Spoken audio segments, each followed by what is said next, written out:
Salut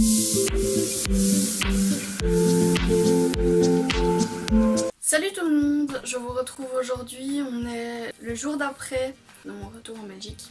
Car je n'ai pas su filmer quand je suis arrivée, car j'étais tellement fatiguée que j'ai mangé et j'ai été directement dormir. Parce que ça m'avait épuisé le voyage. Surtout qu'on a fait directement Mâcon jusqu'en Belgique. Et on a fait qu'une escale, donc une escale pour manger à midi. Et puis on a directement tracé. Moi ça m'a beaucoup épuisé de faire ça, même si j'ai un peu dormi dans l'auto. C'était quand même trop. Je suis rentrée, j'avais mal de partout parce que évidemment rester dans une voiture, on est un peu coincé et on sait pas trop bouger.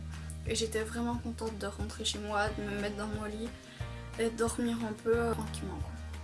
Donc je voulais vous faire un bilan aussi de ces vacances. Alors elles étaient bien. Le seul problème qu'on a eu, c'est qu'il y a eu beaucoup de mauvais temps. Malheureusement le temps, ça on ne le dirige pas. On n'en fait pas ce qu'on veut. Et apparemment c'est la seule fois qu'ils ont un temps pareil. Ils nous ont dit que c'était vraiment pas habituel. Donc c'est qu'on a eu vraiment pas de chance. Et quand on est en camping, de pas avoir du bon temps, c'est assez compliqué parce que on doit rester à l'intérieur de la caravane. Franchement, j'avais pris des jeux de société. Donc si jamais vous allez en camping, je vous conseille de prendre des jeux de société. Car en cas de pluie comme ça ou en cas de mauvais temps, on peut toujours s'occuper. Parce que quand on est en camping, on a tendance à être à l'extérieur et être confiné à l'intérieur, c'est pas marrant quand on s'ennuie quoi. Donc je vous conseille vraiment de prendre les petits jeux de voyage. Ça peut être un très bon compromis entre place et amusement.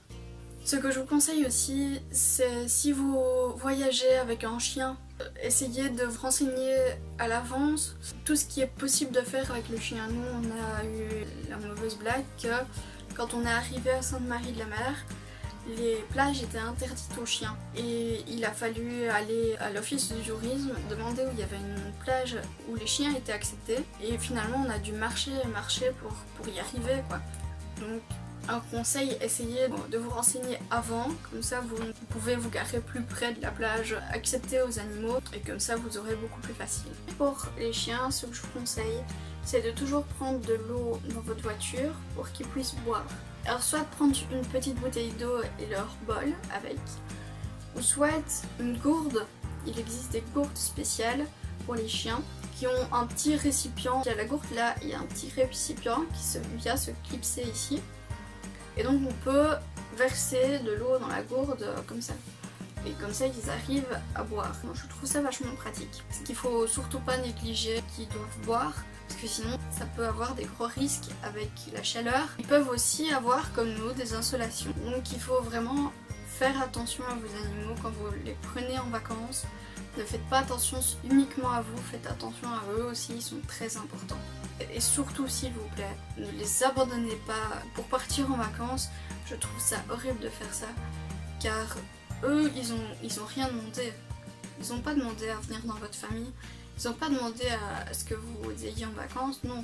C'est juste que parce que vous voulez aller en vacances, vous allez l'abandonner. Non, c'est pas logique ça. Alors à ce moment-là, prenez-les en vacances. Il y a quand même des campings, des hôtels, etc. qui acceptent les chiens. Et ça lui fera énormément plaisir de passer beaucoup de temps avec vous. Et n'oubliez pas non plus à leur donner à manger. Ce que je vous conseille aussi, au maximum, faire des pauses si vous partez en voiture. Moi je dirais à peu près que toutes les 2 heures il faut s'arrêter et se dégourdir les jambes. Sinon vous allez avoir mal de partout comme j'ai eu hier et c'est vraiment pas marrant. Alors aussi ce que j'ai trouvé très agréable lors de ce séjour, c'est que quand j'ai été faire la visite au pont du Gard, j'ai pu emprunter une chaise roulante. Vu qu'il fallait quand même assez bien marcher, j'ai donné ma carte d'identité, en échange j'ai eu la chaise roulante et quand j'ai rendu la chaise roulante on m'a rendu ma carte d'identité. Et ça a été vachement bien parce que j'ai pu au moins profiter vraiment et pas avoir mal partout en marchant et trouver ça très pénible, j'ai pu réellement en profiter. Vous pouvez aussi vous renseigner avant de partir, c'est plus simple, des activités que vous pouvez faire en chaise roulante. Emprunter une chaise roulante ou même la louer ou quoi que ce soit. Alors là j'ai eu la chance que j'étais en voiture et donc j'ai pu prendre tous mes accessoires dont j'avais besoin au cas où j'avais mal. Là, vu qu'à Barcelone je vais partir en avion, je n'aurai pas la place parce que en plus je pars par Ryanair et donc j'ai seulement une petite valise cabine. Et donc là ça va être plus compliqué de prendre des choses au cas où j'ai mal. C'est l'avantage de partir en voiture, on peut prendre ce qu'on a besoin. Par exemple, j'avais pris l'oxygène au cas où j'aurais mal, j'avais pris toutes mes orthèses et mes attelles. Ça m'a quand même bien aidé, mais à Barcelone, je pourrais pas me permettre de prendre tout ça. Donc on verra bien comment ça se passera.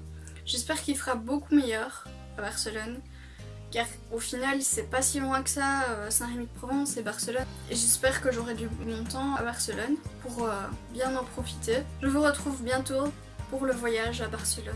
En tout cas, le plus important, prenez soin de vous et à bientôt!